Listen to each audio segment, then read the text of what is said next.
পাচ্ছ আমার হাতে আছে এই যে সাদাটা দেখতেই পাচ্ছ, এই সাদাটা, এই সাদা অংশটা কিন্তু নারকলের মতো খেতে, আর এই অংশটা খাওয়া যায় খেজুরের মতো দেখতে। এটার নাম হচ্ছে পাম ফল। তো অনেকেই জানে না যে এই ফলটার নাম কি।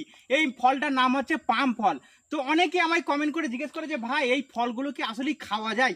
এই ফল দিয়ে তো পাম অয়েল তেল তৈরি হয়, তো এই ফলটা কি খাওয়া যায়? তো দেখে দেখে ঠিক আছে, এই ফলটা যখন এক নজরে দেখবে তখন মনে হবে যে এটা খেজুর, ঠিক আছে, তো খেজুরের মতোই হয়তো খাওয়া যায়। তো এই ফলটাতে সম্পূর্ণ হয় তেল তৈরি হয়, তেল তেল জাতীয় জিনিস এই ফলে কি খাবো। তো এই ফলের মধ্যে একটা শুধু জিনিস থাকে, সেটা হচ্ছে যে নারকলের মতো একটা সাদা থাকে, ঠিক আছে, ওটা আমি আপনাদের দেখাচ্ছি, ওটা শুধু খাওয়া যায়, ঠিক আছে। আমি আগে প্রথমে কেটে নিই একটু।